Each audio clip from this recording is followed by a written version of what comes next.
जी अस्सलाम वालेकुम। कैफ 4 और लेक्चर नंबर 83 इस नीयत से कि अल्लाह हमसे राजी हो नए चैप्टर का भी आगाज करते हैं, चैप्टर नंबर 10, और हमारा ये कंपनी लॉ का सेकंड लास्ट चैप्टर है। ऐसी है ना? सेकंड लास्ट क्यों? चैप्टर नंबर 6 भी अभी हमारा रहता है। अभी तक जो हमने चैप्टर्स पढ़े, एक तो मैंने आपको बताया, वो मैंने एग्जामिनेबिलिटी के पॉइंट ऑफ व्यू से आपको पहले पढ़ाया कि ये ज्यादा इंपॉर्टेंट है, और दूसरा ये कॉन्सेप्चुअल चैप्टर्स हैं, जबकि चैप्टर 6 जो है वो प्रोसीजर है, उसमें मेनली वो हमें याद करना पड़ेगा। याद करने में तो हम एक्सपर्ट हैं, याद करने में तो हम एक्सपर्ट हैं, इंशाल्लाह वो तो कर लेंगे। अच्छा, उससे पहले मैं आपको एक दो बातें बता दूं जो कि ज्यादा इंपॉर्टेंट है। बच्चों, ये आपको भी पता है, ये एज ए टीचर मुझे भी पता है, सीए का कोई स्टूडेंट बगैर तैयारी के पेपर देने नहीं जाता। कब सवाल ही नहीं पैदा होता सीए का स्टूडेंट हो वो पेपर में जाए और उसकी तैयारी ना हो। यानी वो बच्चा जो कुछ भी नहीं पढ़ा होता ना, लेकिन पेपर देने जाएगा तो पढ़ के जरूर जाएगा, अदरवाइज वो जाएगा ही नहीं। अदरवाइज वो छोड़ ही देता है मेरी तैयारी, और छोड़ता कब है? महीना पहले, 2 महीने पहले छोड़ देता है। प्रेशर ही इतना होता है इस पेपर का। अच्छा, इस पेपर में दो चैलेंजेस हैं, दो चैलेंजेस हैं। एक ये कि इसको याद करना है, क्योंकि हम किताबुल बतन से तो लिख नहीं सकते, ये मैं अपनी तरफ से नहीं लिख सकता, और बताते हुए भी मैंने मल्टीपल टाइम आपको बताया कि अपनी तरफ से नहीं। जो मुझे नहीं पता, लॉ में मैं अक्सर कह देता हूं, प्लीज मेरे से सवाल ना पूछे, मुझे नहीं पता, मुझे नहीं पता इसका। हाँ, जो नहीं पता वो नहीं बताऊंगा, खुद से बताऊंगा। कहीं गलत हो गया तो प्रॉब्लम हो जाएगी, लॉ की वायलेशन हो जाएगी। नहीं कर सकता मैं। ये कोई दूसरा पेपर होता है ना, आप पीआरसी में बैठे होते हैं, मैं पीआरसी में सब्जेक्ट पढ़ा रहा हूं, आप, मैं पहले भी कह चुका हूं, मैं ऐसी गोली कराता आपको, ऐसे गोली कराता कि आप खुद ही कहते वाह वाह वाह, लेकिन इधर नहीं कर सकता, इधर नहीं कर सकता। लीगल लैंग्वेज, लीगली बाउंड्रीज के अंदर मुझे रह के बात करनी पड़ती है। पहला चैलेंज यह है कि इसको याद करना है, और दूसरा चैलेंज, क्योंकि हमारे पेपर में रट्टे वाले सवाल सिर्फ नहीं आएंगे बल्कि केस स्टडी भी होगी, तो केस स्टडी की प्रैक्टिस होनी चाहिए। Got it?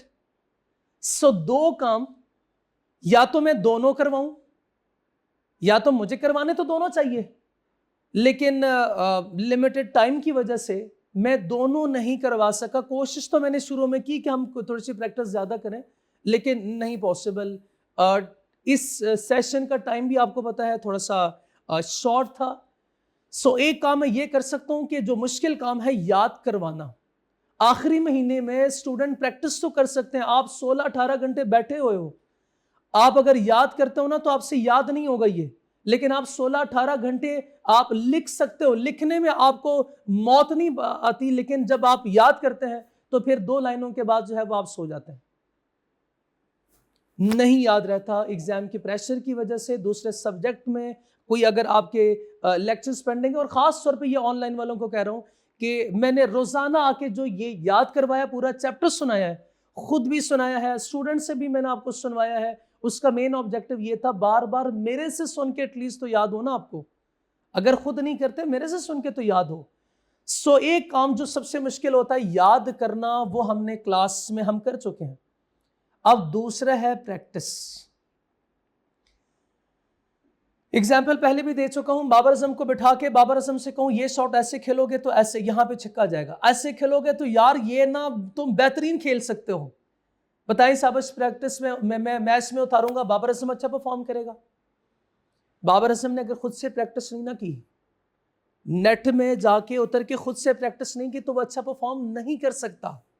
हमने बहुत सारे मैचेस देखे हैं, लेकिन मैं उस तरह परफॉर्म नहीं कर सकता क्योंकि मेरी प्रैक्टिस नहीं है। तो बच्चों, प्रैक्टिस प्लेयर की खुद की होनी चाहिए।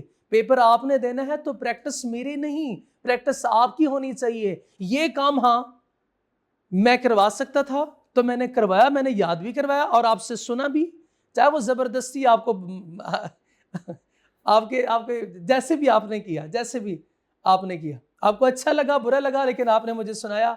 मैं आपका भी मशकूर हूं कि आपने सुनाया मुझे पूरा चैप्टर, और आप भी मेरा शुक्रिया अदा करें कि मैंने सुने आपके।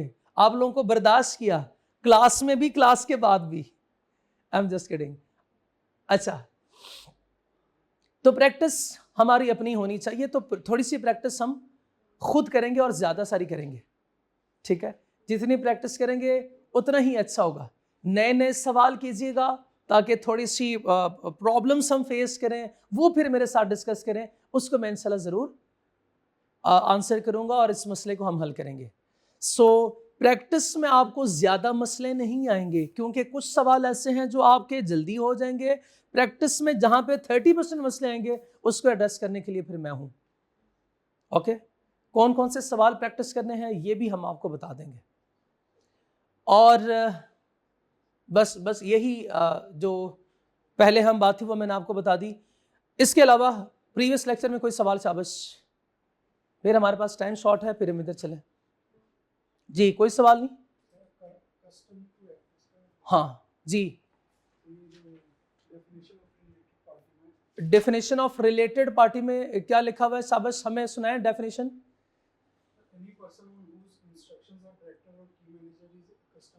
अकस्टम्ड टू एक्ट, यानी कोई हमसे काम करवा रहा है, उसके डायरेक्शंस में चल रहे हैं, उसके साथ मिलके करवा रहे हैं, या वो हमसे डायरेक्टली करवा रहा है, ठीक है? अकम्पनीड का लफ्ज भी यही, इसका भी मतलब यही है। तो दोनों में से कोई भी लफ्ज आप यूज कर सकते हैं, दोनों बिल्कुल ठीक है। ऊपर वाले में भी यही बात है, तो सारी बातें तकरीबन मिलती जुलती थी, सारी बातें। जैसे होल्डिंग कंपनी वाली बात, ऊपर भी उसने यही कहा कि अगर आपके पास शेयर्स हो, अगर आपके पास 20% शेयर तो ऑटोमेटिकली एसोसिएटेड कंपनी बन जाती है। और पहले होल्डिंग सब्सिडरी लिख रहा है, बाद में एसोसिएटेड भी लिख रहा है, तो हर शेयर होल्डिंग, ये होल्डिंग सब्सिडरी ऑटोमेटिकली होती है एसोसिएटेड है, तो वो भी ठीक है। लेकिन उसने सारे एस्पेक्ट्स को कवर किया है उसमें। ये सारे पॉइंट्स हमने याद करने हैं, याद करने हैं, याद करने हैं। शाबाश। और कोई सवाल? और कोई सवाल? नो सवाल। चलो जी, मैंने अभी तक कुछ नहीं पढ़ाया, आपकी गैर मौजूदगी में गुस्ताखी कर सकता हूं? चलें जी शुरू। हाँ, काम की बात बताई थी मैंने। चलो शाबाश, आ जाओ, बैठो बैठो बैठो बैठो बैठो, शाबाश।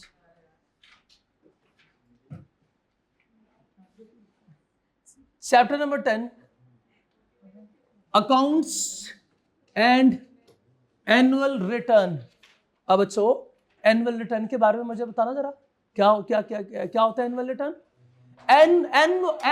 एनुअल रिटर्न, हाँ, सालाना कौन सी ऐसी स्टेटमेंट होती है जो हम जमा कराते हैं या बनाते हैं, प्रिपेयर करते हैं?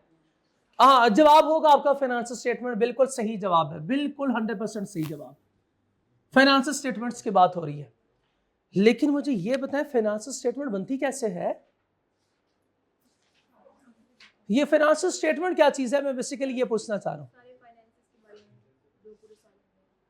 पूरे साल में फाइनेंस के रिकॉर्ड्स, तो इसको फाइनेंशियल स्टेटमेंट कहते हैं। अच्छा, ये फाइनेंशियल स्टेटमेंट कैसे बनती है?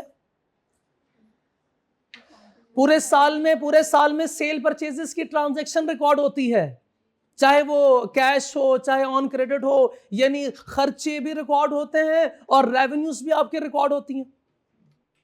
डबल एंट्री करते हैं, उसके बाद वो ट्रायल बैलेंस में जाती है आपकी, ये सारे आपके जो कैरी डाउन बैलेंसेस होते हैं, उधर से फिर आपके ये कन्वर्ट होते हैं, कहां पे जाते हैं? फाइनेंशियल स्टेटमेंट्स के डिफरेंट हेड्स में आ जाते हैं। एंड यू नो कि उसके 5 हेड्स हैं, मैं वो आपसे नहीं पूछूंगा। लेकिन बताएं शाबाश, क्या यही तरीकाकार होता है? आप जब ये ट्रांजैक्शन रिकॉर्ड करते हो, बताएं शाबाश, आपका कोई एक कस्टमर एक सप्लायर होता है? नहीं, मल्टीपल कस्टमर मल्टीपल सप्लायर। तो हर, बताएं शाबाश, एक का अकाउंट डिफरेंट होता है कि नहीं? Different accounts. बताएं शाबाश, सेल के अकाउंट्स में सारी ट्रांजैक्शन आ रही होती हैं? नहीं, उसमें सिर्फ पार्टिकुलरली सेल्स की ट्रांजैक्शन आ रही होगी। परचेजेस में सिर्फ आप परचेजेस रिकॉर्ड कर रहे होंगे, कैश में सिर्फ आपके कैश की ट्रांजैक्शन होगी, कैश का आना, कैश का जाना, और जो जो भी इसके साथ हुआ, वो सारी ट्रांजैक्शन आपके सेपरेट अकाउंट्स में रिकॉर्ड होती हैं। These accounts are the data, यही हमारा डाटा होता है। अब आपसे एक सवाल ना पूछूं, मुझे ये बताएं कि ये डाटा सिर्फ कैश का होता है? फाइनेंशियल स्टेटमेंट में डाटा सिर्फ कैश का आ रहा होता है? नॉन कैश फाइनेंशियल स्टेटमेंट में बताएं कौन सी आइटम है? Credited also cash item please, जिसके अगेंस्ट आपको कैश मिलना है। डेप्रिसिएशन मेरा ख्याल है शायद कहीं ना कहीं it relate also to financial statement और फाइनेंशियल ट्रांजैक्शन, फाइनेंस से ये चीज भी रिलेट करती है। मैं पूछना ये चाह रहा हूं फाइनेंशियल स्टेटमेंट में कौन कौन सी चीजें आ रही होती है। अब माना कि ये डिप्रिसिएशन ठीक है जवाब इसका, लेकिन मैं चाहता हूं थोड़ी सी और ज्यादा बेहतर आए जो बिल्कुल ही ऑब्वियस हो। हाँ भाई ये भी ठीक है, ये भी ठीक है, ये भी ठीक है। और कौन कौन से रिकॉर्ड्स आ रहे होते हैं? एक्सपेंसेस, शाबाश ठीक है, शाबाश बिल्कुल ठीक है, बिल्कुल ठीक है, अब बिल्कुल बिल्कुल ठीक है, बिल्कुल ठीक है, बिल्कुल ठीक है, बिल्कुल ठीक है। ये सारी चीजें फाइनेंशियल स्टेटमेंट में रिकॉर्ड होती हैं, बिल्कुल फाइनेंशियल स्टेटमेंट में ये सारी इंफॉर्मेशन आपकी आ रही होंगी। अच्छा, अब एक है फाइनेंशियल स्टेटमेंट,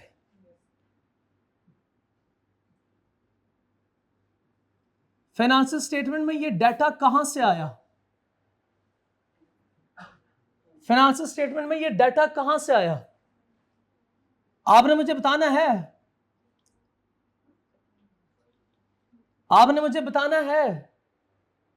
सब डाटा कहां से आया? उन अकाउंट से आया था, अकाउंट से आया था डाटा। तो क्या मैं ये कह सकता हूं statements he books of accounts है? नहीं कह सकता।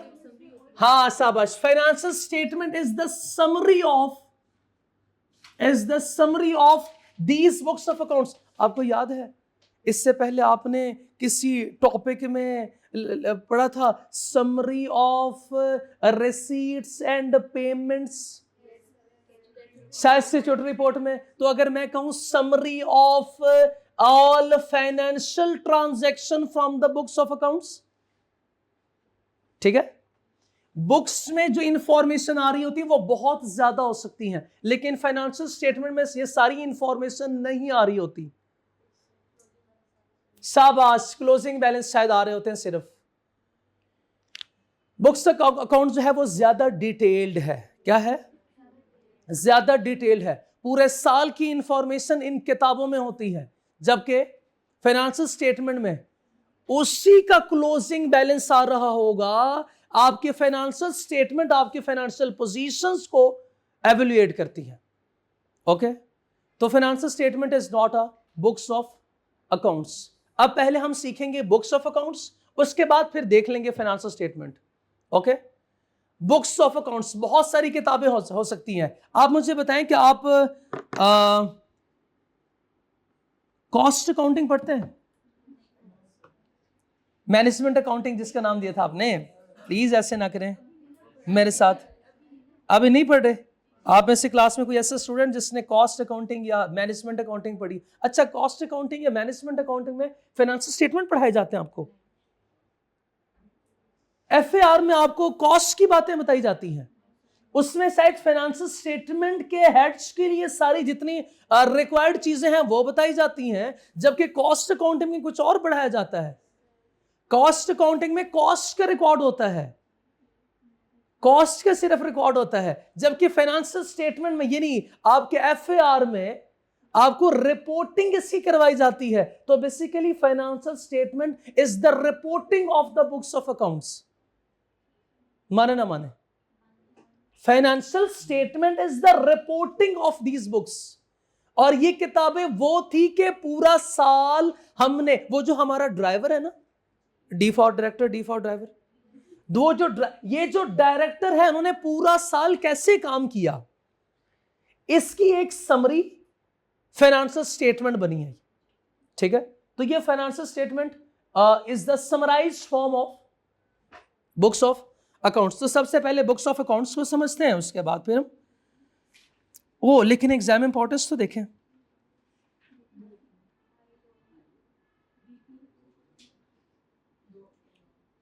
दो खतरनाक है, दो खतरनाक चीजें नहीं। जहां पे हाई है वो तो फेवरेट जोन होता है हमारा, वो जो जो हाई है वो हमारा फेवरेट जोन होता है, ऐसे है कि नहीं?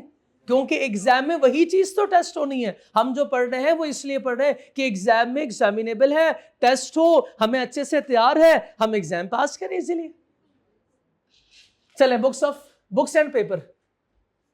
पहले बुक्स ऑफ अकाउंट्स पढ़ना था हमने। Books of accounts are records that capture all financial transaction of a company.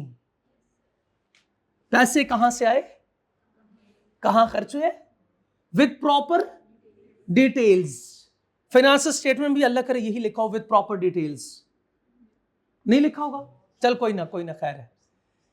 All sales and purchases of all assets and liabilities of the cost detail such as labor or other inputs for manufacturing or similar activities। अब मुझे बताएं साहबाश, financial statement में क्या आ रहा होता है? Financial statement में क्या आ रहा होता है? इन सब की समरी समराइज फॉर्म में। कैसे? सेल्स बस, खर्चे बस। अब खर्चों में यह नहीं होता कि ये खर्चा इधर से आया, ये खर्चा इधर और ये खर्चा इधर, बस सिर्फ लिखा होता है खर्चे, टोटल खर्चे, बस ऐसे ही होता है ना। तो ये फर्क है बुक्स ऑफ अकाउंट और फाइनेंशियल स्टेटमेंट में।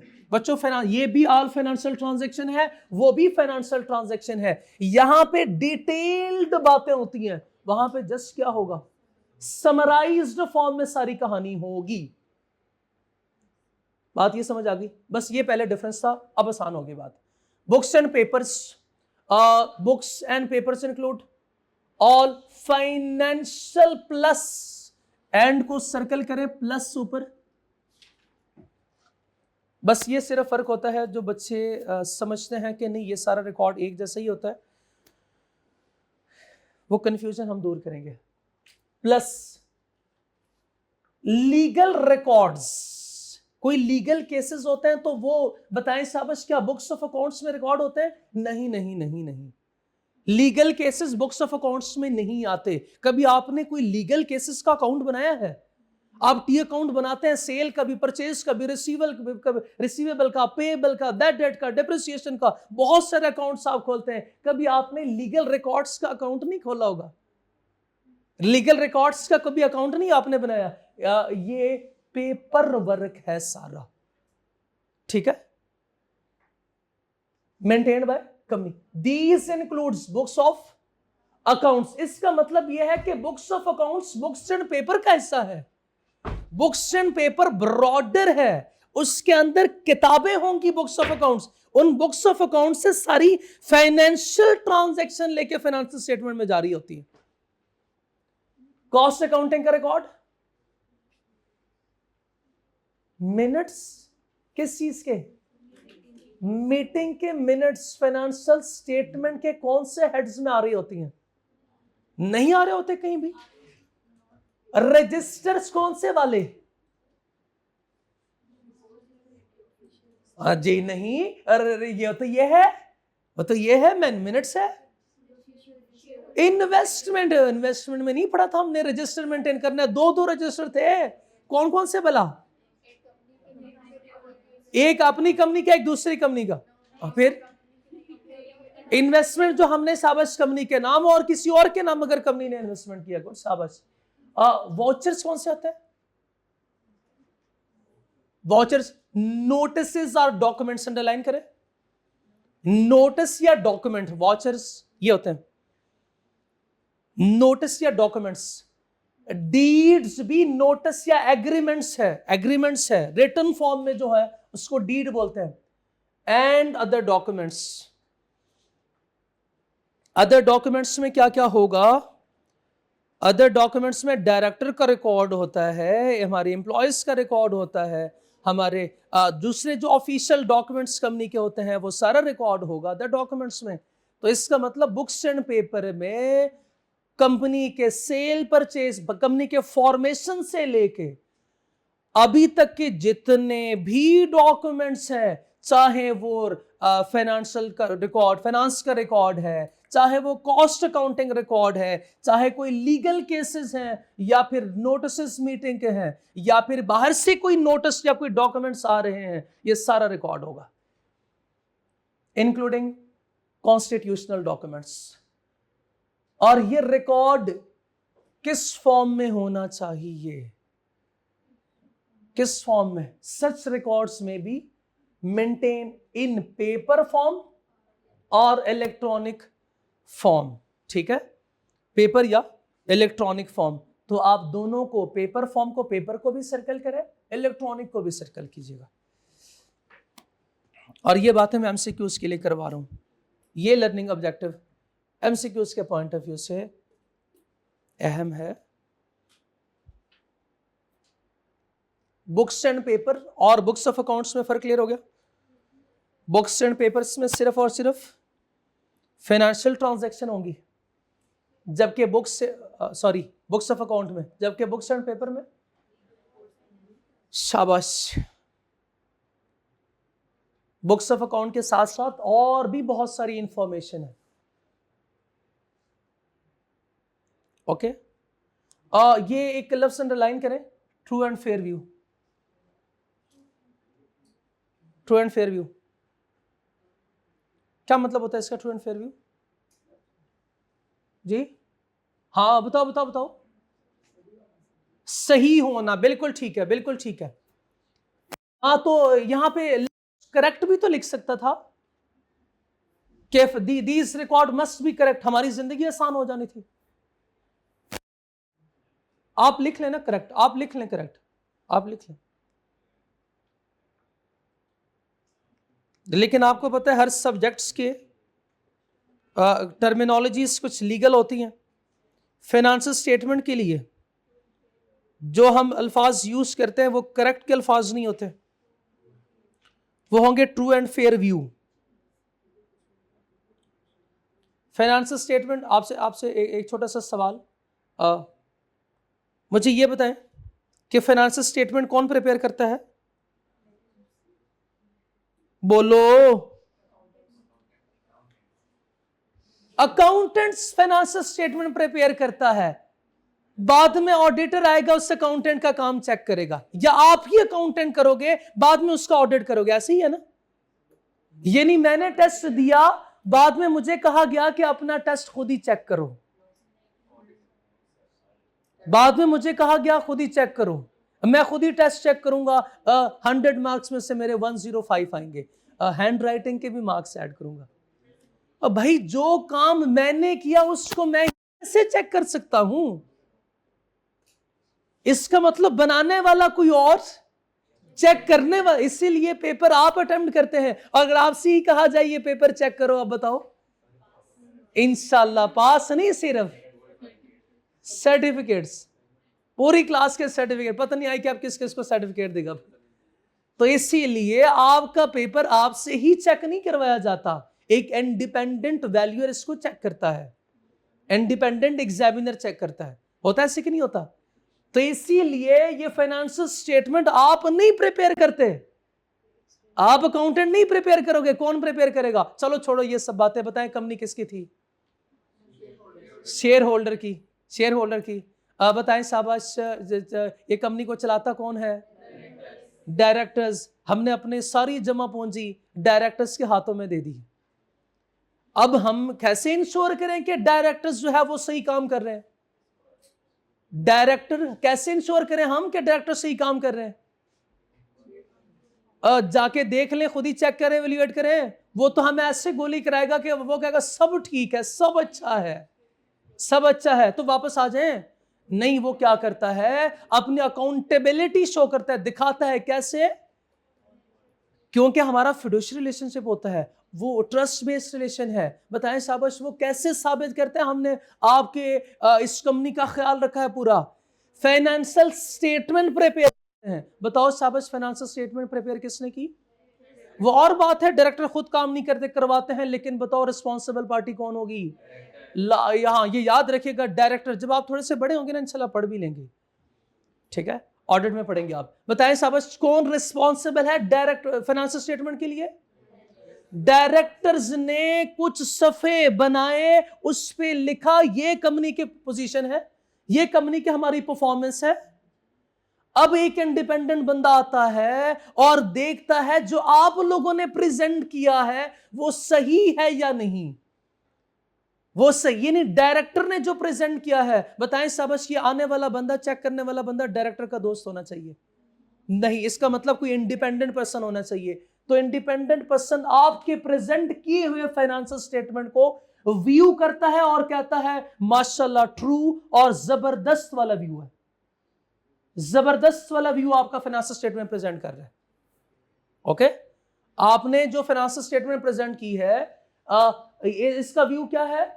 बिल्कुल ठीक है और फेयर का मुनासिब। मुनासिब आपके ऑडिट वाले टीचर अल्फाज यूज करेंगे, वो ये नहीं कहता वो इसमें कोई गलती नहीं है, वो ये कहते हैं आप इस पे रिलाई कर सकते हैं। मैं अल्फाज जरा डिफरेंट और आसान यूज कर रहा हूं, आपके ऑडिट के टीचर कहेंगे आप इस पे रिलाई कर सकते हैं। इन्वेस्टर, स्टेक होल्डर, आप लोग बेफिक्र रहो, आप इस पे रिलाई कर सकते हो। बिल्कुल ठीक है, ये माशाल्लाह बिल्कुल ठीक है, ठीक है, ये इसका मतलब है। बात समझ आ गई हमें? ये अल्फाज आगे भी आएंगे, तो इसलिए मैंने 2-4 मिनट में आपको ये बात पूरी बता दी। अच्छा, पहले भी हमारी बड़ी डिस्कशन हुई है फाइनेंशियल ईयर। आज भी बता दें क्या है फाइनेंशियल ईयर, कौन सा होता है जी? दो हमारे, एक कैलेंडर ईयर होता है और दूसरा फाइनेंशियल ईयर होता है। कैलेंडर ईयर कौन सा होता है? जो 1 जनवरी से शुरू, 31 दिसंबर को खत्म होगा। और फाइनेंशियल ईयर ही हमारा कैलेंडर हो भी सकता है, नहीं भी हो सकता। तो कौन सा है ये ईयर? शाबाश, हर बिजनेस ने जो अपना, और किस पे डिपेंड करता है उनकी, जो इनको साल अच्छा लगा, जहां से वो उनकी बर्थडे शुरू होती है वहां से आगे नहीं, तो बर्थ मंथ शुरू नहीं होगा। ओके, फिर बिजनेस पे डिपेंड करता है, बिजनेस पे डिपेंड करता है। जैसे for example nature of business है, बैंक्स है, उनका डिफरेंट होगा। अगर ये एग्रीकल्चर सेक्टर में है तो इनका डिफरेंट होगा, और अगर ये रिटेल में है तो इनका डिफरेंट होता है, और अगर ये स्कूल कॉलेजेस है तो इनका डिफरेंट होगा, जब से साल इनका शुरू होता है। तो वो डिफरेंट फाइनेंशियल ईयर्स इनको होते हैं। अब फाइनेंशियल ईयर वो पीरियड है फॉर विच, आज से फाइनेंशियल ईयर की डेफिनेशन जो है वो चेंज हो गई आज के बाद से। इससे पहले जो आपको फाइनेंशियल ईयर की डेफिनेशन पढ़ाई गई थी वो अधूरी थी, आज ये डेफिनेशन पूरी हो जाएगी। फाइनेंशियल ईयर बताएं शाबाश, 12 महीनों का होगा ना? ज्यादा हो सकता है,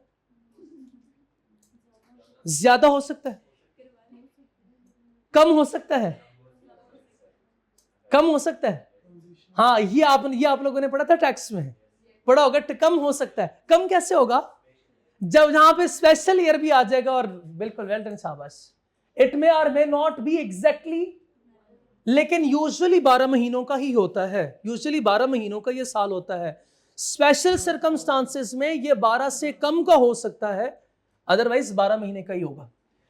is the period for which financial statement are prepared and presented before shareholder in AGM. ये वो साल है जिसके हम फाइनेंशियल स्टेटमेंट प्रिपेयर करते हैं। ये 6 महीनों का भी हो सकता है, ठीक है? बात समझ आ गई हमें फाइनेंशियल ईयर? ओके, कौन सी कंपनी ये बुक्स ऑफ अकाउंट मेंटेन करेगी? बुक्स ऑफ अकाउंट्स, जैसे कि हमने पहले पढ़ा था स्टैट्यूटरी मीटिंग क्या होती है, कौन सी कंपनी के लिए रिक्वायर्ड है, एजीएम क्या चीज है, कौन सी कंपनी के लिए रिक्वायर्ड है, बुक्स ऑफ अकाउंट्स क्या है, और सवाल दूसरा, कौन सी कंपनी के लिए रिक्वायर्ड है to maintain books of account? Every company having share capital, every public company, every private company. हाँ, डबल अंडरलाइन करें या इसको सर्कल करें। एवरी कंपनी, एवरी कंपनी, चाहे वो पब्लिक हो, प्राइवेट हो, लिस्टेड हो, अनलिस्टेड हो, must prepare and maintain books of accounts. Prepare का मतलब शाबाश, मेंटेन का मतलब संभाल के रखना, मेंटेन प्रॉपर फॉर्मेट में। relevant records in financial statement for each financial year. Each financial year. चलें आगे बात करते हैं. These record must be kept at registered office. अभी तक जितने भी हमने रिकॉर्ड्स या मिनट्स या रजिस्टर्स जो भी बातें पढ़ी हैं, all must be kept at registered office. इसके अलावा बताएं साहब, कोई प्लेस ऑफ जहां पे हम ये रिकॉर्ड्स अपना मेंटेन करते हैं? नहीं, कोई भी नहीं था, आज तक नहीं था, इससे पहले नहीं आया. आज के बाद अगर आ जाए तो आ जाए, अभी तक नहीं है. A liquidator is also required to maintain these books during the winding up process. Liquidator वो होता है जब आपकी कंपनी खत्म हो रही होती है और आप एक ऐसे बंदे को अपॉइंट करते हैं जो हमारी मदद करता है कंपनी के एसेट्स को बेचने में. पढ़ा था हमने लिक्विडेटर के बारे में. हाँ शाबाश, एडमिनिस्ट्रेटर पढ़ा था हमने. ये लिक्विडेटर कौन होता है, फिर से बताएं शाबाश. अच्छा, अगर आप मेरे से पूछे ना क्या माइनर डिफरेंस है, तो एडमिनिस्ट्रेटर और लिक्विडेटर में माइनर डिफरेंस जो है वो मैं आपको बता दूं.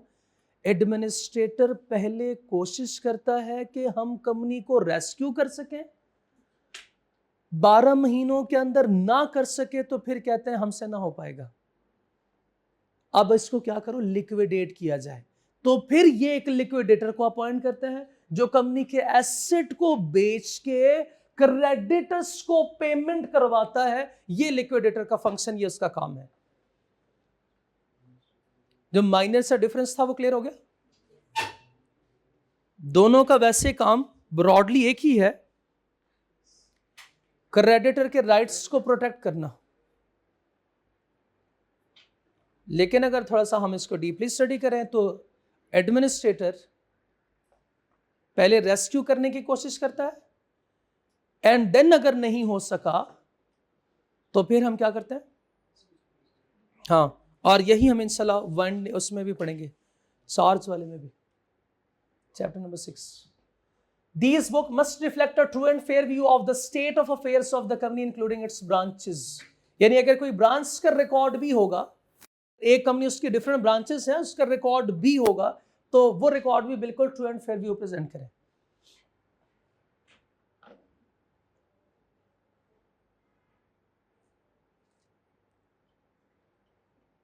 ओके, क्लियर हो गई बात? यहां तक कोई प्रॉब्लम शाबाश? फिर से मुझे बताएं शाबाश, ये बुक्स एंड पेपर क्या होता है? फाइनेंशियल रिपोर्ट्स बस, शाबाश. Books and paper include financial record company का, legal record relating to cost management का रिकॉर्ड, और बताएं शाबाश, मिनट्स, रजिस्टर्स, वॉचर्स और एनी अदर डॉक्यूमेंट्स. भाई जो भी रिकॉर्ड है ना कंपनी से रिलेटेड, जिस मर्जी फॉर्म में है, वो सारे रिकॉर्ड्स को हम बुक्स एंड पेपर कहते हैं. लेकिन बुक्स ऑफ अकाउंट्स क्या है? ऑल फाइनेंशियल रिकॉर्ड्स में कौन कौन से शामिल होंगे? All receipts and payment of the company, all sale and purchases of the company, assets and liabilities शाबाश, एंड कॉस्ट रिलेटेड रिकॉर्ड्स, चाहे वो मटेरियल है, लेबर है, अदर ओवरहेड्स हैं, सारे रिकॉर्ड, ये फाइनेंशियल रिकॉर्ड्स हैं. वो किस में आएगा? बुक्स ऑफ अकाउंट्स में. शाबाश, बिल्कुल ठीक है. फाइनेंशियल ईयर कौन सा होगा? शाबाश. जिस पीरियड की फाइनेंशियल स्टेटमेंट हम प्रिपेयर कर रहे हैं और प्रेजेंट कर रहे हैं to shareholder in AGM, वही हमारा फाइनेंशियल ईयर होता है. और ये 12 महीने या उससे कम का भी हो सकता है. कहां पे रखें ये रिकॉर्ड? रजिस्टर्ड ऑफिस में. शाबाश. कौन सी कंपनी? बिल्कुल ठीक. Place of keeping books of accounts बता तो दिया है, रजिस्टर्ड ऑफिस. अच्छा, कुछ डिफरेंट आना है. The directors to a board meeting may decide to keep books of account at a place other than registered office. इसलिए कहा था कि आज तक रजिस्टर्ड ऑफिस है सिर्फ इस चैप्टर के इस लर्निंग ऑब्जेक्टिव के लिए, और ये 2 लर्निंग ऑब्जेक्टिव के लिए. रूल थोड़ा सा डिफरेंट भी है.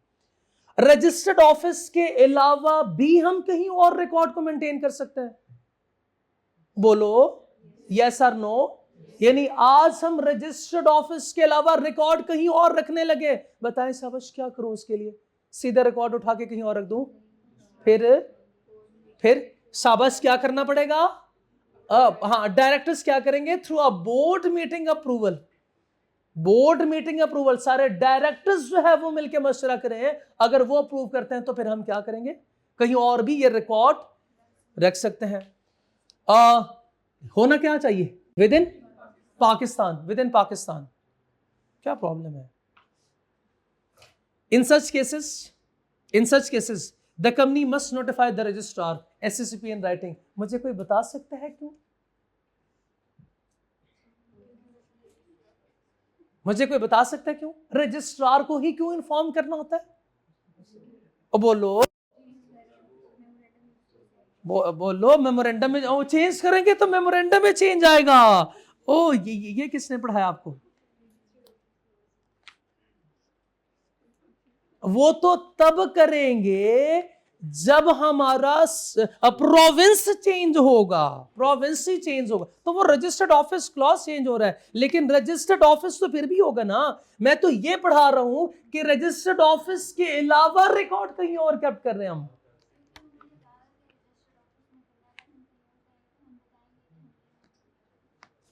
तो वो तो ये तो मैं कह रहा हूं, क्यों? जब सवाल मेरा ये है कि क्यों, इसको क्यों बताना है? इसको आज मैं पूछ रहा हूं ना, आज पूछना है कि नहीं पूछना? आज मैं पूछ रहा हूं ना, अब बताओ पूछूं कि ना पूछूं?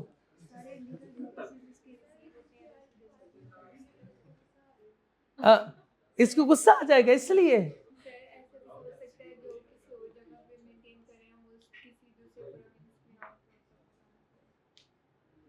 ये सेटिस्फैक्टरी, हाँ ठीक है, लेकिन सेटिस्फैक्टरी जवाब फिर भी तो रजिस्टर्ड ऑफिस में ही सारा रिकॉर्ड होता है। कहता है रजिस्टर्ड ऑफिस में भी रखो, अगर कहीं और रखना चाहते हो उधर भी रख सकते हो। अली भाई मैं पहले क्लास से पूछ रहा हूं, उसके बाद फिर आपसे पूछूं।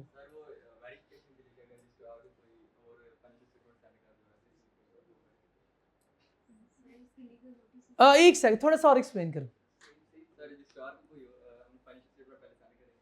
रजिस्ट्रार को हम फाइनेंशियल स्टेटमेंट सेंड करेंगे, तो रजिस्ट्रार को फाइनेंशियल स्टेटमेंट सेंड हो गई तो बस ठीक है, सारे डॉक्यूमेंट्स मिल तो गए उसको। सेंड करेंगे, रजिस्ट्रार कहीं और सेंड करता है, हम कहीं और करें तो करो। फाइनेंशियल स्टेटमेंट ड्राफ्टेड और ऑडिटेड दोनों कर सकते हो आप।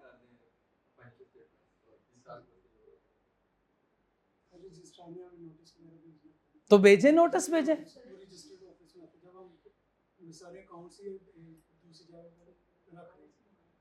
नो, देख के चैप्टर नंबर 2 से देख के बता रहे वो।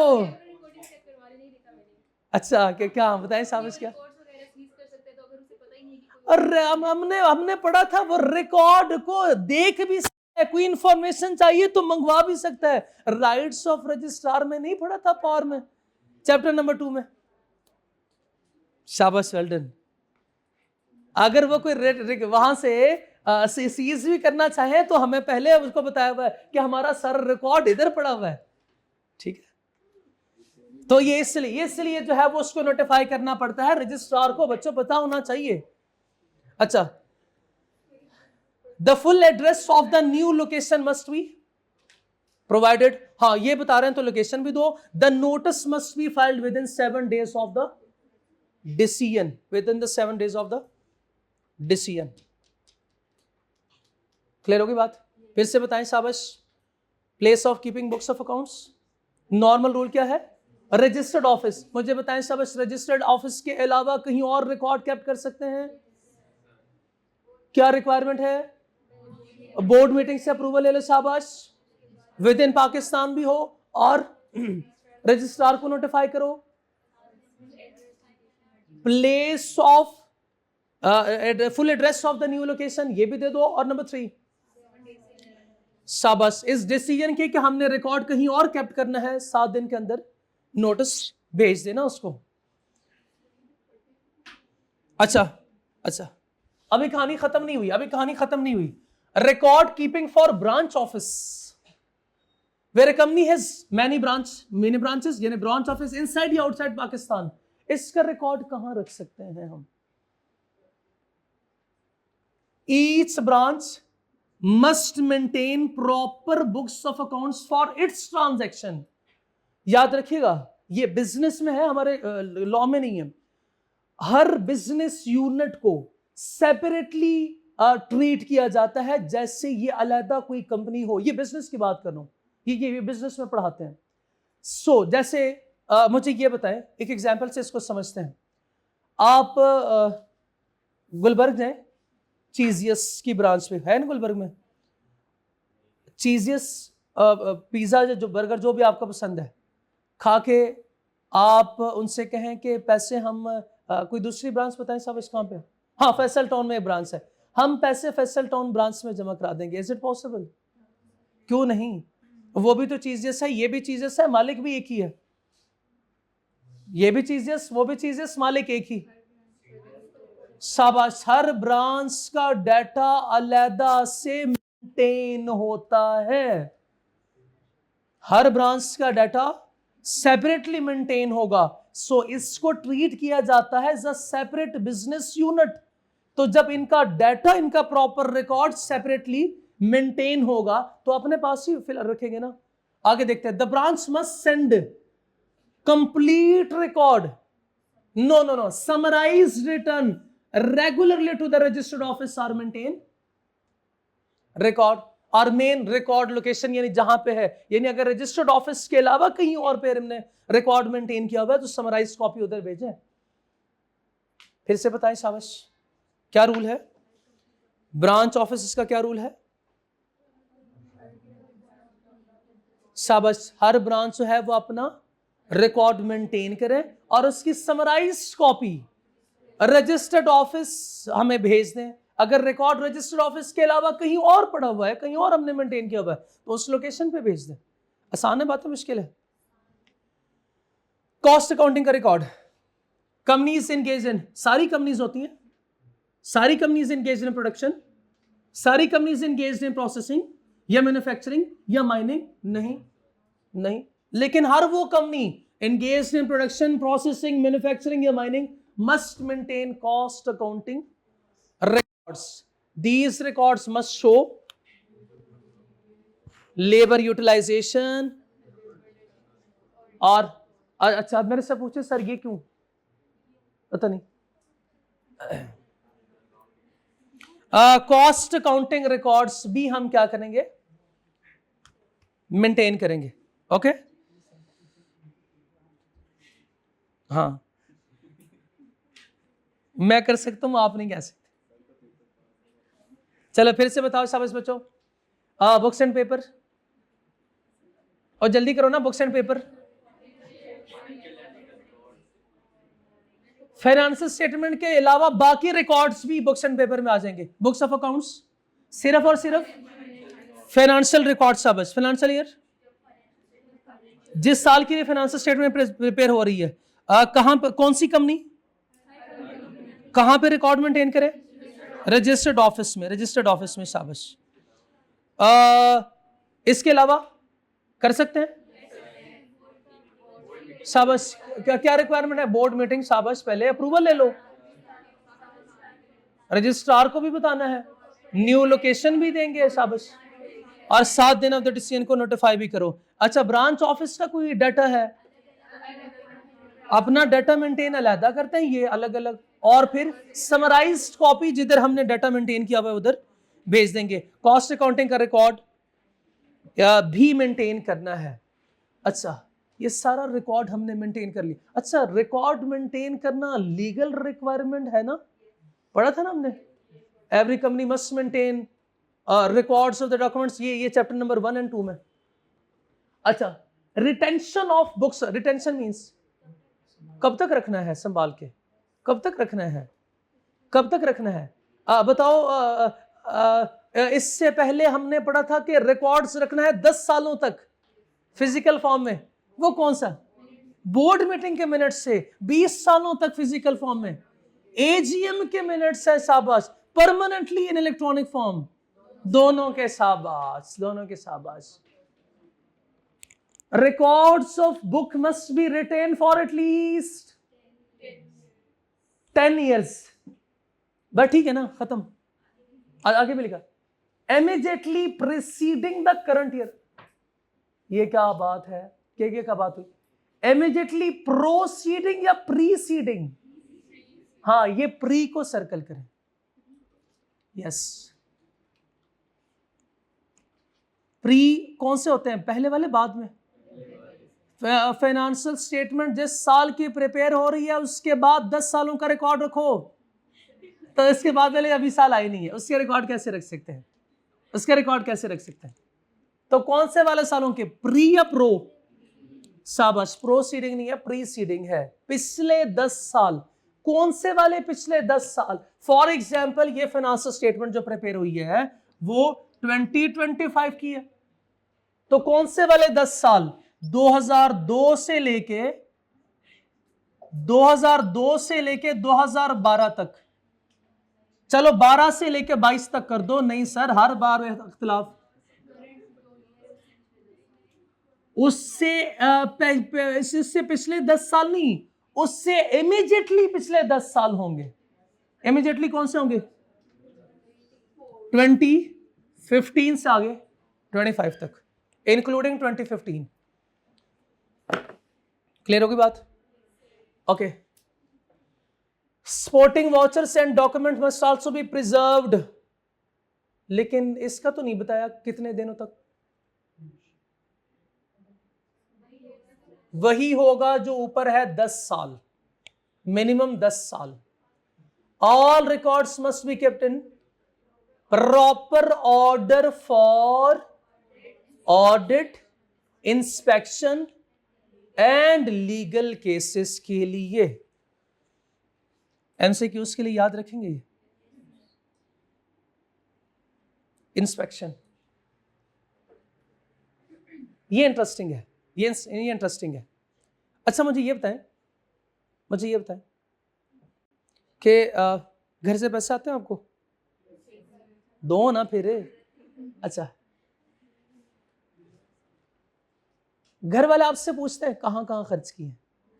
पूरे महीने का बताओ शाबाश, कहां कहां खर्च किए? नहीं पूछते आपसे, पैसे तो उन्होंने दिए हैं। मेरे से नहीं पूछते, मेरे से पूछते नहीं है। जब खर्चे ही उनके, जब पैसे ही सारे उनके पास हैं। एक असूल याद रखना, for happy life give money to your wife. हाँ यस, फिर ना तो कोई पूछेगा ना कोई मसला, अकाउंटेबिलिटी कोई नहीं, खत्म। हाँ जी।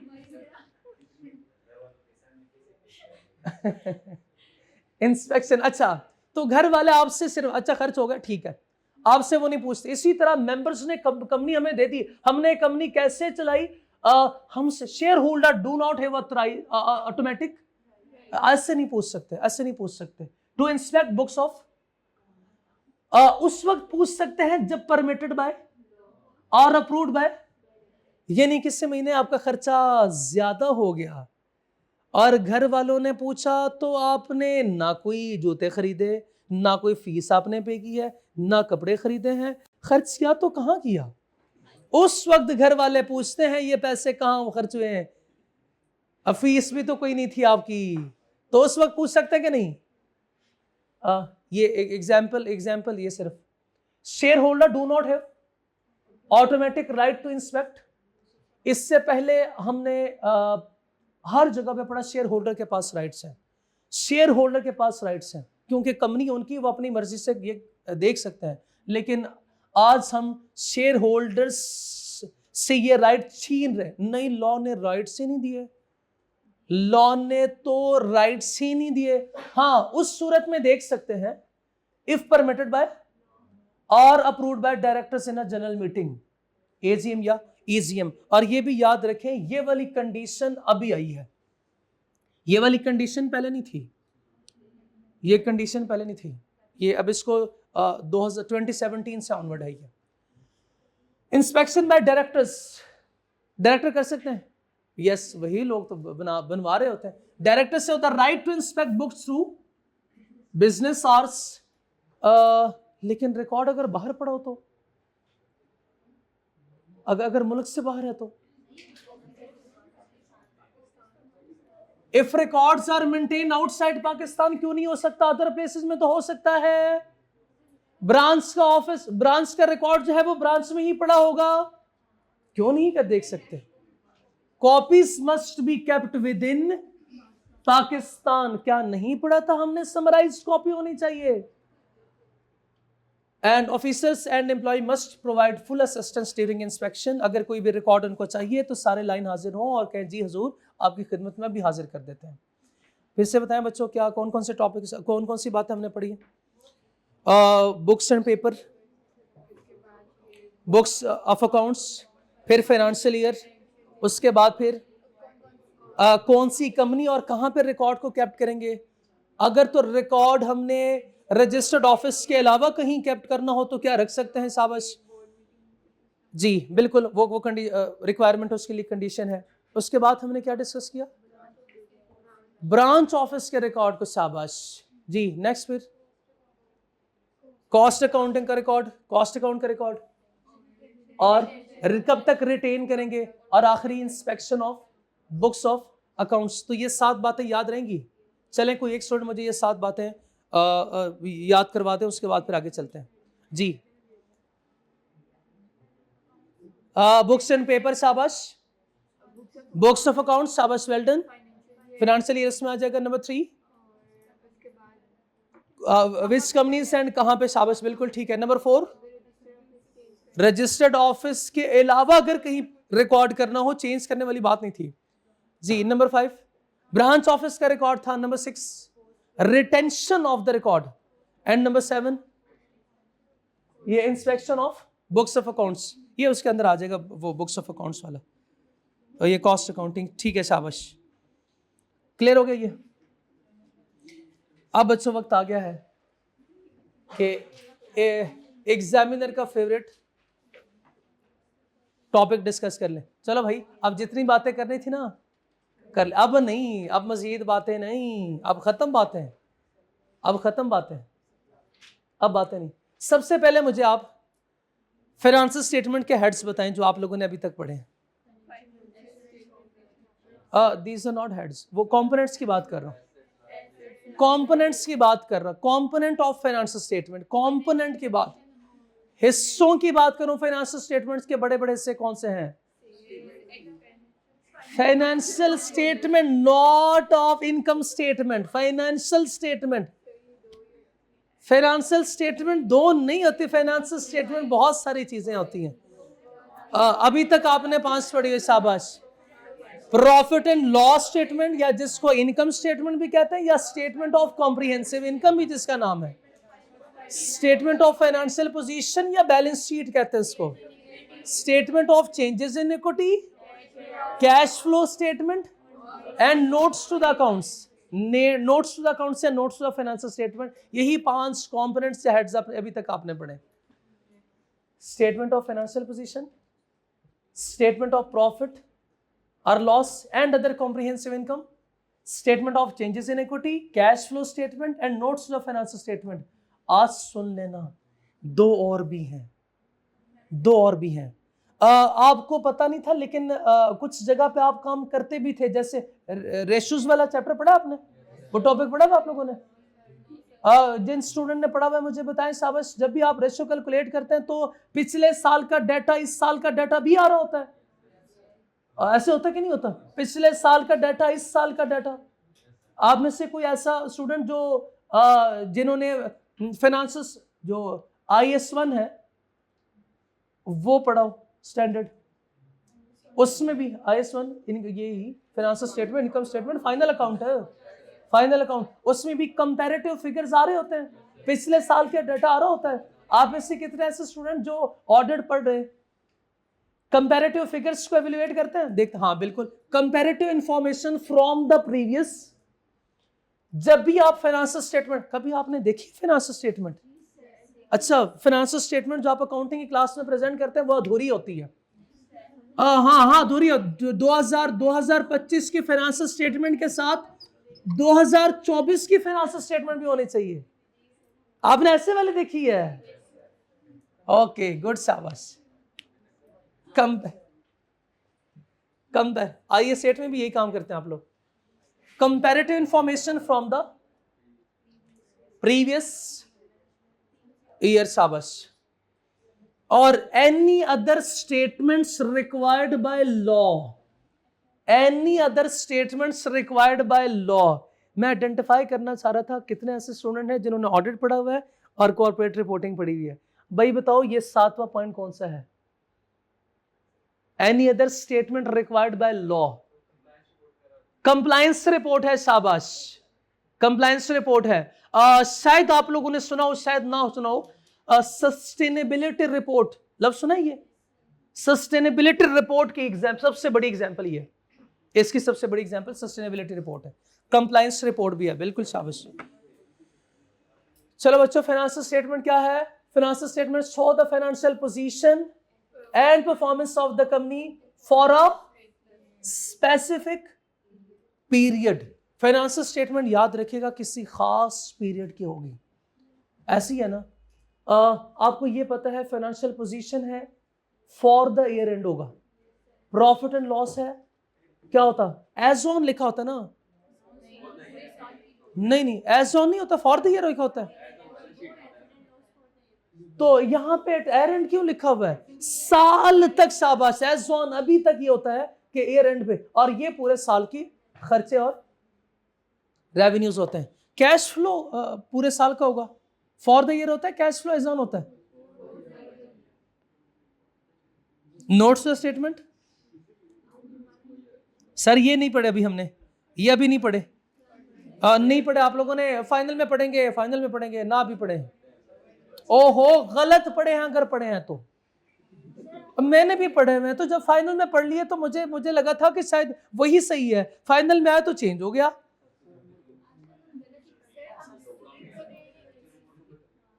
सीएफओ कौन होता है? सीएफओ कौन होता है? दोनों कर रहा हूं।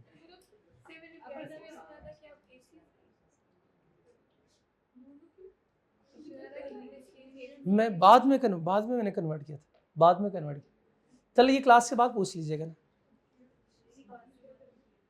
द सीएफओ, अब सीएफओ कौन होता है? सुना था हमने सीएफओ, सीईओ, सीएफओ कौन होता, कौन है सीएफओ? क्या काम होता है इसका? कंपनी के फाइनेंस को देखना। Who manage the company financial matters? Listed company CEO also sign the financial statement. अच्छा याद करें, इससे पहले भी हमने कहीं पढ़ा था। अच्छा मैं डायरेक्टर, एटलीस्ट वन डायरेक्टर और सीईओ साइन करता है, लेकिन अगर लिस्टेड कंपनी है तो सीएफओ के साइन भी होने चाहिए। वो कौन सी कंपनी थी? शाबाश, वो कौन सी? स्टैट्यूटरी रिपोर्ट में साइन करता था ये भी। ओके, स्टैट्यूटरी रिपोर्ट बताएं फाइनेंशियल स्टेटमेंट का हिस्सा बनता है ना, वो नोटिस के साथ जाता है वहां पे, उसके बाद फिर मीटिंग में स्टैट्यूटरी रिपोर्ट डिस्कस होती है। यही पढ़ा था ना, डिस्कशन फाइनेंशियल स्टेटमेंट और स्टैट्यूटरी रिपोर्ट, एजीएम में डिस्कशन होती है इस पे। हाँ बिल्कुल बिल्कुल। Financial year end reporting period पढ़ तो लिया हमने। Financial year is the period for which a company prepares financial statement to present before the in AGM. This period may be shorter और लॉन्गर देन अ, ठीक है, period cover by financial statement. ये बहुत अहम है, ये बहुत अहम है, ये बहुत अहम है।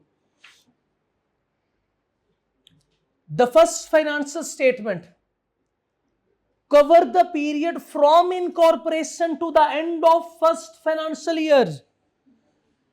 अगर मैं AGM का पूछूं तो मुझे बताइएगा, फर्स्ट AGM कब होनी है? 16 months ऑफ इनकॉर्पोरेशन से लेके 16 months। लेकिन ये क्या है?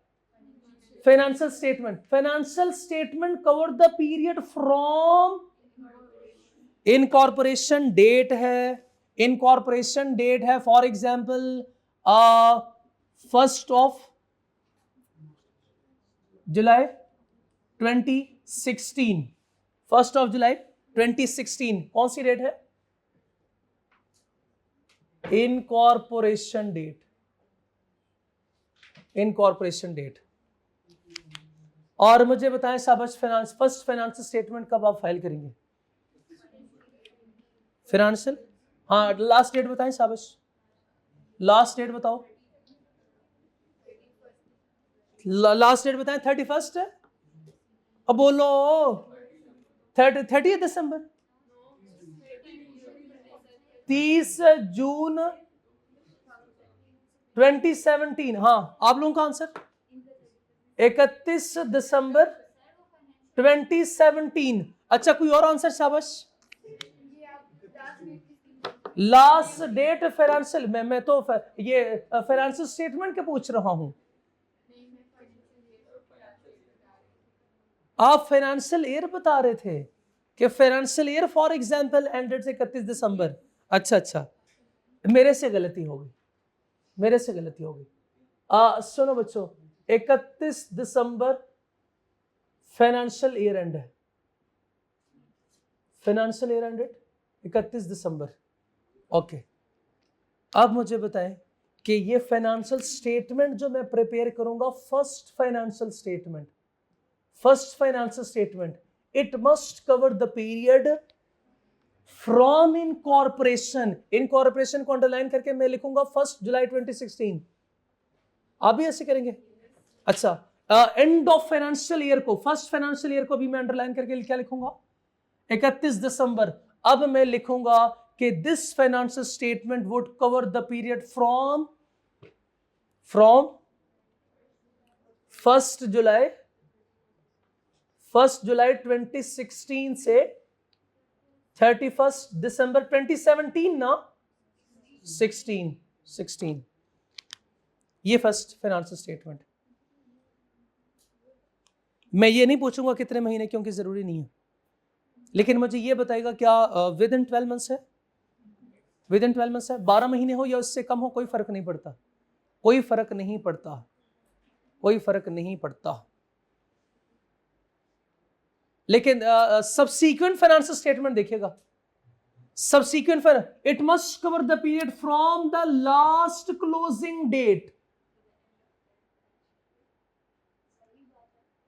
Last closing date to the end of current financial. मुझे ऐसे लग रहा है जैसे वो कहना चाह रहा हो कि हर साल के लिए आपकी फाइनेंशियल स्टेटमेंट होनी चाहिए, जैसे एजीएम में था कि हर साल एजीएम हुआ करेगी, हर साल एजीएम हुआ करेगी, और साल में एक एजीएम हुआ करेगी, एक से ज्यादा।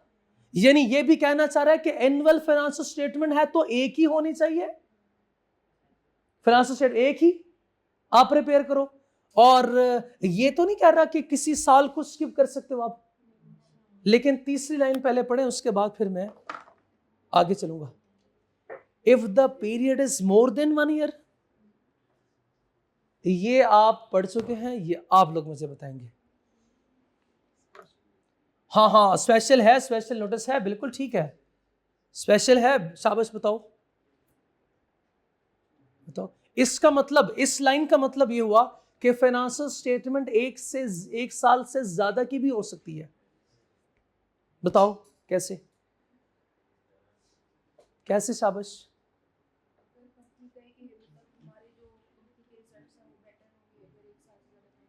एक साल से ज्यादा टाइम के लिए होगा तो रिजल्ट बेटर हो जाएंगे।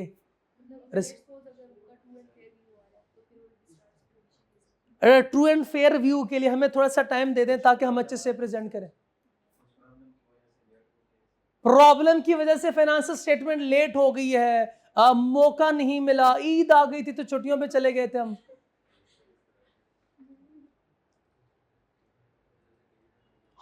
गर्मियों में नहीं कर सके थे, गर्मी ज्यादा थी। जी बोलो, बताओ शाबाश, कैसे हो सकता है? सोचो ना, मुश्किल तो नहीं है। बताओ शाबाश, हमारा फाइनेंशियल ईयर एंड, सॉरी हाँ फाइनेंशियल ईयर एंड 31/12 है ना, 31 दिसंबर है बच्चों, यही है ना। पिछले साल की फाइनेंशियल स्टेटमेंट कब प्रेजेंट हुई थी? कब तक थी? सॉरी, 31/12/16 तक। 31/12/16 तक थी ना फाइनेंशियल स्टेटमेंट? यस और नो? उधर देख लेनी तो। अच्छा, अब इधर देखें, ये तो थी first financial statement. Subsequent financial statement cover the period from the last closing date to the end of the current financial year. यहां तक होनी चाहिए, ऐसे है कि नहीं? This is the subsequent, this is the subsequent. अच्छा, अब मुझे बताएं कि क्या फाइनेंशियल ईयर चेंज हो सकता है? हो सकता है। अगर ड्यूरिंग द ईयर चेंज हो जाए कि नहीं, आज से हमारा फाइनेंशियल ईयर जो है वो होगा 31 मार्च ईच ईयर, तो अब बताएं शाबाश, ये क्लोजिंग या and of current financial year कौन सा होगा? 31 दिसंबर होगा या 31 मार्च होगा? 31 मार्च। 16 था, 17 आएगा, लेकिन अब तो ये 2018। तो ये बात यहां पे वो जो हर साल एक फाइनेंशियल स्टेटमेंट प्रिपेयर होगी वो लिख लें और इसको काटें। फिर रूल एजीएम की तरह नहीं है। जो स्टूडेंट गलती करते हैं वो यही है, वो कहता है अच्छा फर्स्ट एजीएम के जैसे रूल थे सब्सीक्वेंट फाइनेंशियल स्टेटमेंट के भी सब्सीक्वेंट एजीएम की तरह रूल होंगे। गलत है ये बात। तो अब ये फाइनेंशियल स्टेटमेंट कहां से कहां यहां से शुरू हो रही है और इधर तक, तो कितने महीने की फाइनेंशियल स्टेटमेंट प्रिपेयर हो गई है? 12 जमा 3 इक्वल्स टू 15 मंथ्स। 15 मंथ्स। नहीं बात समझ आई? आगे समझ तो मैं सवाल पूछूं आप लोगों से। फाइनेंशियल ईयर तो साल से पहले नहीं हो सकता, एक साल से ज्यादा नहीं ना हो सकता, 12 महीने का होगा ना। अच्छा, मुझे ये बताएं कि ये लास्ट ईयर यहां पे क्लोज हुआ था ना, पिछले साल की फाइनेंशियल स्टेटमेंट को भी इधर ना ले आऊं मैं, इधर ही ना क्लोज कर दूं। इधर जब साल चेंज हो गया तो अब तो इधर क्लोज कर देता हूं। नहीं, ऑलरेडी हम क्या कर चुके हैं? प्रेजेंट कर चुके हैं फाइनेंशियल एजीएम। ठीक है, ये साल के बाद ही तो चेंज आया होगा ना। तो हम ये काम नहीं करेंगे कि इस फाइनेंशियल स्टेटमेंट को रीड्राफ्ट करें, ऐसे नहीं होगा। ओके, हमें बात समझ आ गई?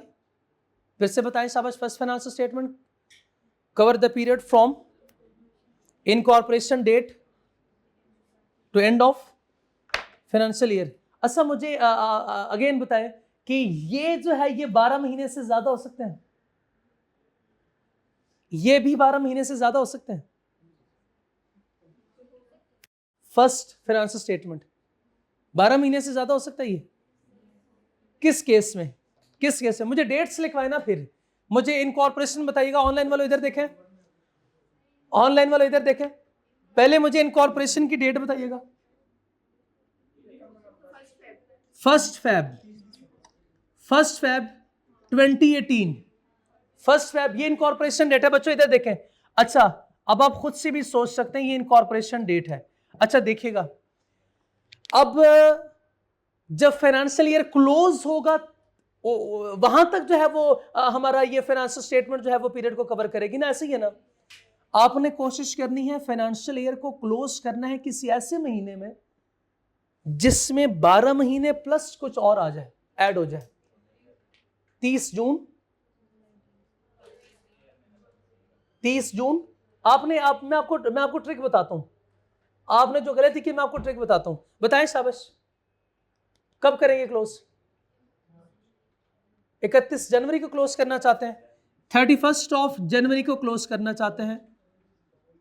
अच्छा, 31 बताएं शाबाश, कितने महीने हो गए?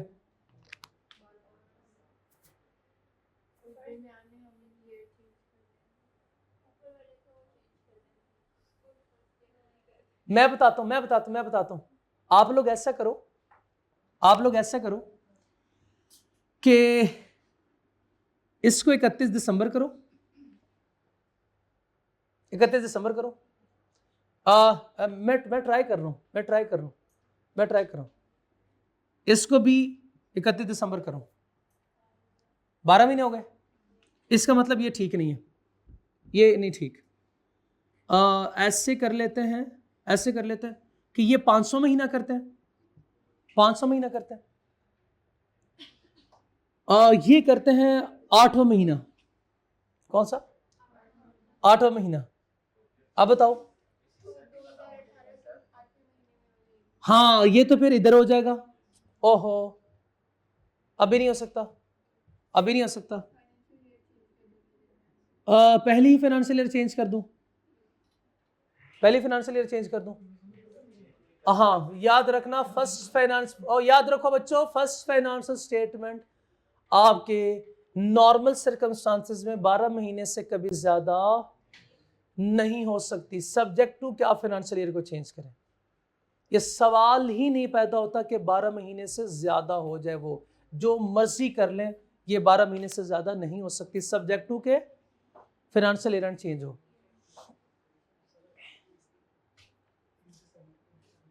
जो मर्जी कर, मैं करके आया हूं, ये मैं सारी डेट्स लिख के आया हूं, देख के आया हूं कि कौन सा पॉसिबल है, कौन सा नहीं है। मैं तो आपसे सवाल एक्सपेक्ट कर रहा था, ये सवाल मेरे साथ पूछेंगे, लेकिन आपने नहीं पूछा, तो फिर मैं खुद से सवाल पूछता हूं, खुद ही इसको जवाब देता हूं।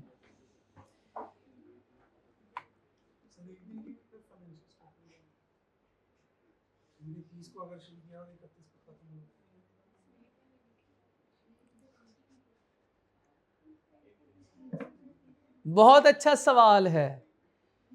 फाइनेंशियल स्टेटमेंट एक दिन के लिए बन सकती है। मैंने टेक्स्ट में तो नल रिटर्न का जिक्र सुना था, वो था नल फाइनेंशियल स्टेटमेंट। यकीन करो आज तक मैंने नहीं है कि एक दिन में क्या ट्रांजैक्शन कर लेंगे। ओ सर, एक दिन में सारी ट्रांजैक्शन हमने उसी दिन में कर लेनी है ना। मेरे से ये सवाल अकाउंटिंग के टीचर से बेशक पूछ लेना, मेरे से ना।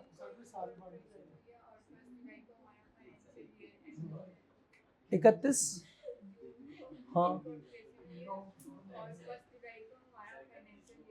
ईयर एंड 1 जुलाई नहीं हो सकता कोई ऐसा यार। देखें जो पहले पिछले, वैसे हो भी ना फर्स्ट को, तो 31 पिछले महीने के आखिरी डेट को हो जाता है, ठीक है।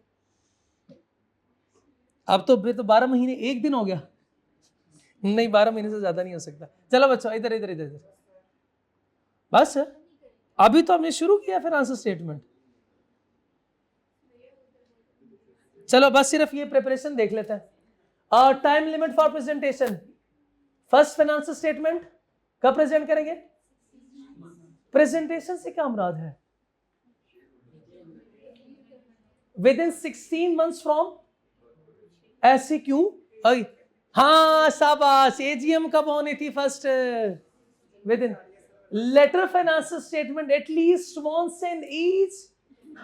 तो आप ऐसा कर लो ना, आप ऐसा कर लो, इन दोनों के साथ लिखो सेम एज एजीएम। क्यों? क्योंकि फाइनेंशियल स्टेटमेंट तो प्रेजेंट ही एजीएम में होती है, तो जिस डेट को एजीएम होगी इसकी प्रेजेंटेशन डेट भी वही होनी है। अच्छा, अगली बात, एक्सटेंशन अप टू 30 days में बी अलाउड बाय एसएससीपी या रजिस्ट्रार। लिस्टेड कंपनी के केस में एसएससीपी, अदर कंपनी रजिस्ट्रार। तो बस सिर्फ इन दो के साथ नहीं, इसके साथ ही लिख दो। कितना मुश्किल था ये, है ना?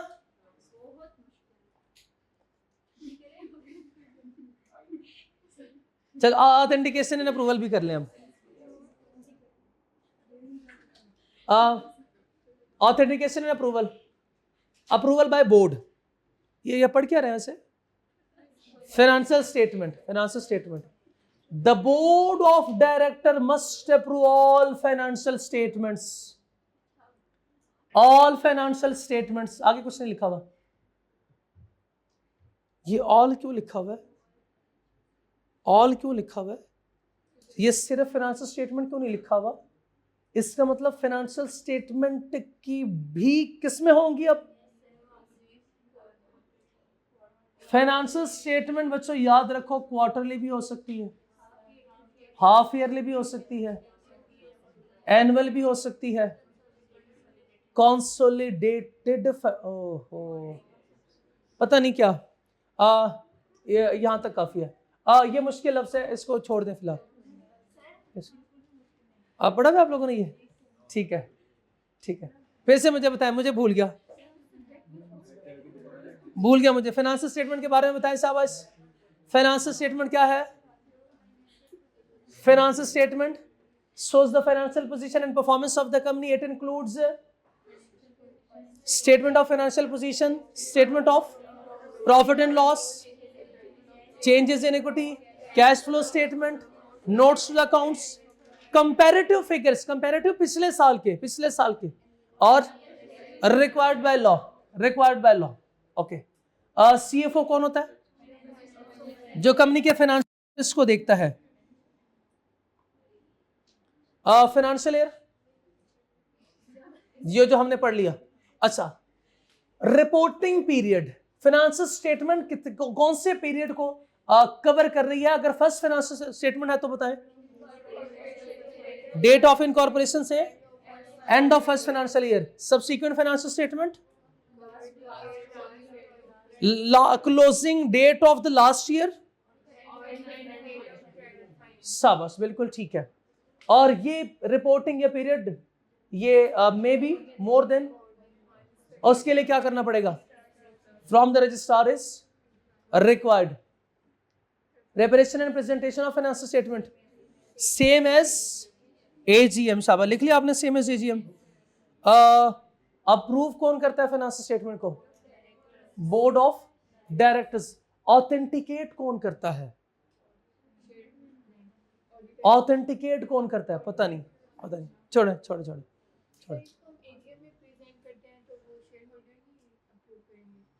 शेयर होल्डर इसको अप्रूव करते हैं। शेयर होल्डर अप्रूवल से क्या मुराद होता है?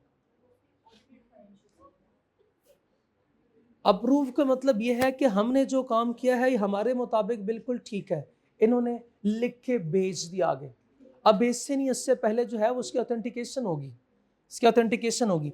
आपको पता है कि ऑथेंटिकेशन ये है, authentication is signing requirement. Financial statement signed by, on behalf of, by एक डायरेक्टर, सीएफओ है तो लिस्टेड कंपनी। अच्छा, ये तो आपको पता है भाइयों कि ये इंफॉर्मेशन हम शेयर होल्डर को देते हैं, लेकिन जो इंफॉर्मेशन हम शेयर होल्डर को हम डायरेक्टर देते हैं उस पर वो ऐसे ब्लाइंडली ट्रस्ट नहीं करते, रिलाई नहीं करते। क्यों? हाँ, रिस्क है इसमें कि ये गलत हो सकती है इंफॉर्मेशन, तो इसलिए हम इनसे साइन ले लेते हैं और फिर इसका ऑडिट करवाएंगे ताकि कल को अगर इसमें कोई मसला हो तो फिर वो मुकर ना सकें। ठीक है, तो ये इसलिए हम इनसे साइन करवा लेते हैं। बताओ क्या आपने जो ये इंफॉर्मेशन दी है, these all are best of your knowledge. अगर वो कहते हैं कि हाँ ये हमारे इल्म में है और बिल्कुल ठीक है, तो फिर हमसे कहते हैं ठीक है अब हम ऑडिट करवाने जा रहे हैं। ओके,